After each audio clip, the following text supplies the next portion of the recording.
Raj, and good evening, classmates. My name is Victoria Garcia, and I will be the first reporter of this group, which is about Rule 119 of Section 1 until Section 4. Now, before we go ahead and go to further discussions of this rule, so that we may understand further, we will have to determine first what is the definition laid down by the Supreme Court for trial.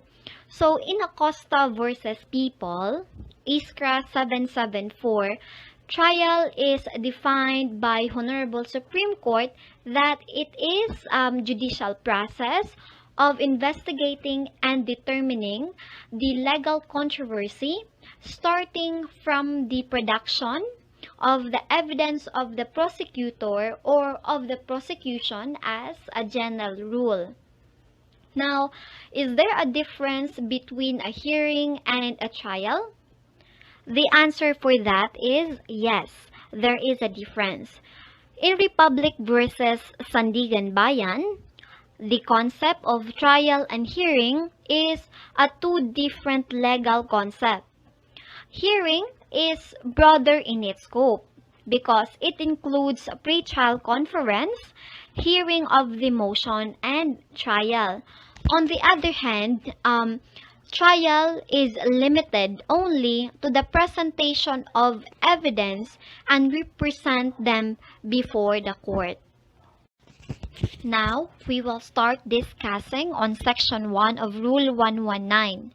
In Section 1, this mainly focuses on when shall trial commence. So, the trial shall commence within 30 days from the receipt of the pre-trial order. So, just to refresh our mind, what is a pre-trial order?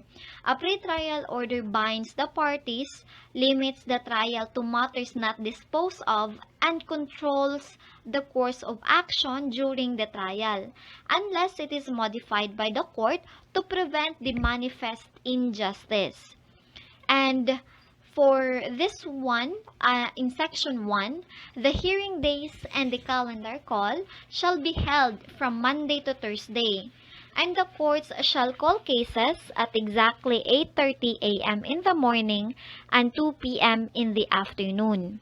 Hearings on motions, arraignment, and pre-trial and promulgations of decision shall be held in the morning of Friday.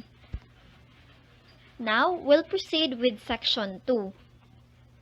In Section 2, this mainly focuses on the time frame for the conduct of the trial in criminal cases or time limit for the trial or on criminal cases.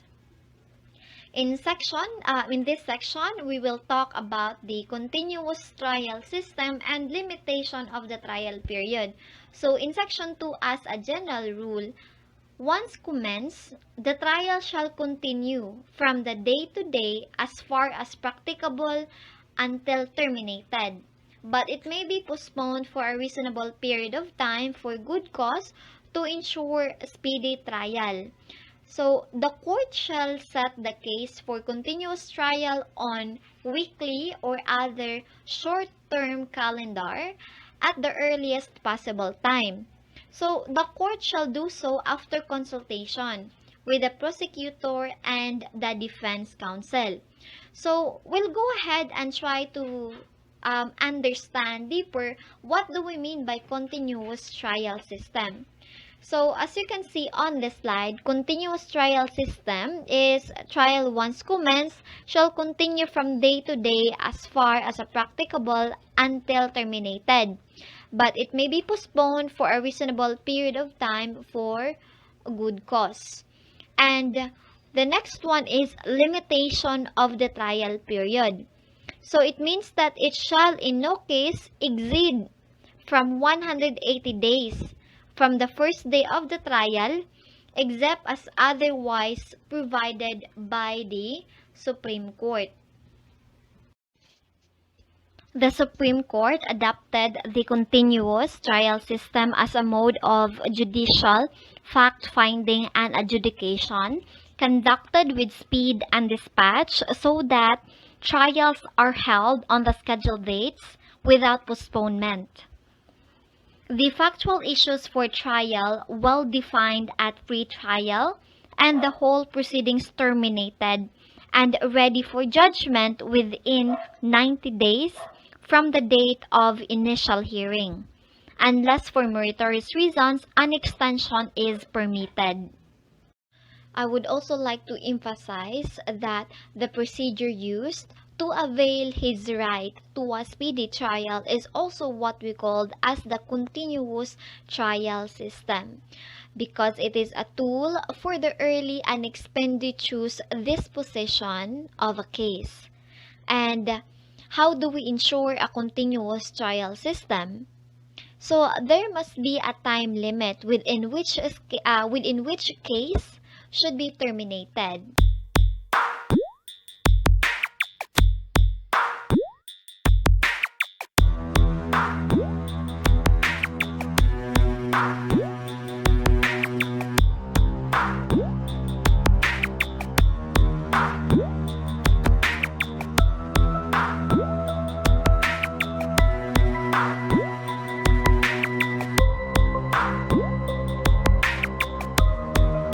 And for the time limitation, it is not always absolute because there are some cases that time limitation is not applicable. So what are those cases? First cases is criminal cases covered by the rules on summary procedure or those where the penalty doesn't exceed 6 months imprisonment or a fine of 1,000 governed by the rules on summary procedure.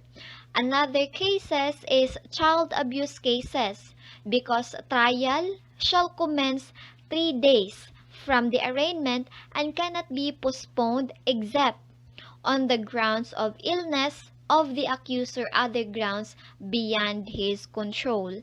Another example for this case is violation of dangerous drug law because trial shall be finished within 3 months from the filing of the information.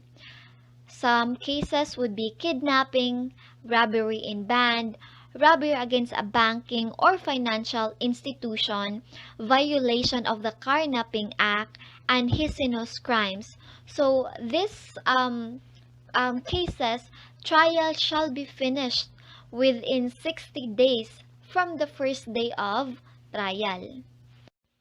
We will proceed on Section 3 of Rule 119. So in Section 3, there is exclusion in the computation of time in which trial must commence. Under this section, certain period of delays is excluded in computing the time within which trial must commence. So these exclusions are enumerated would justify the suspension of trial.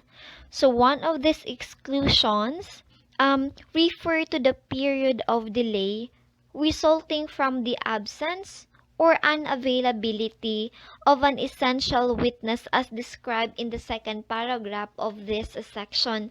So that would be any period of delay resulting from the absence or unavailability of an essential witness.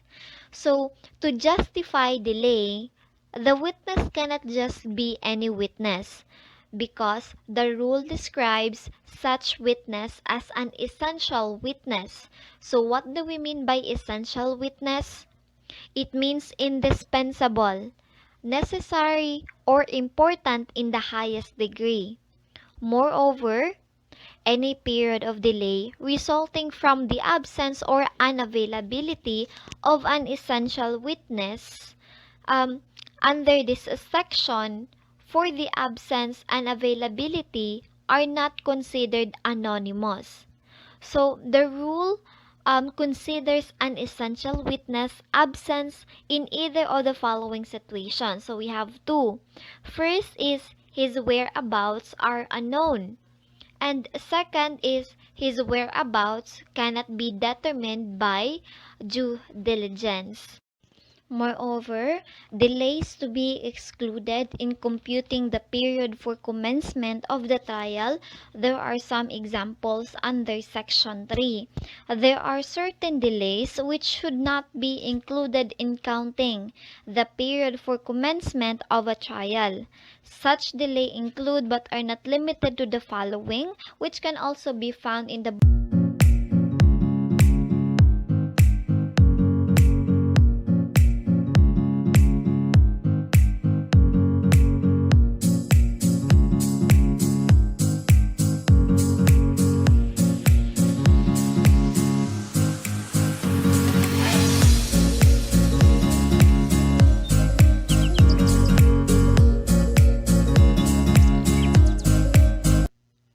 In Section 4 of Rule 119, I would like to add, which will be reported and discussed thoroughly by my groupmates, of Rule 119, Section 5. If the accused is to be tried again, pursuant to an order for a new trial, the trial shall commence within 30 days from notice of the order, granting a new trial. However, the trial court has jurisdiction to grant continuance, and it must be determined factors for continuance under Section 4 of Rule 119, which states that whether or not the failure to grant a continuance in the proceeding would likely make a continuation of such proceeding impossible or result in a miscarriage or justice. So, what do we mean of miscarriage of justice? Miscarriage of justice is also known as a failure of justice. It occurs when a person is convicted and punished for a crime that they did not commit. It is seldom used as a legal defense in criminal and deportation proceedings.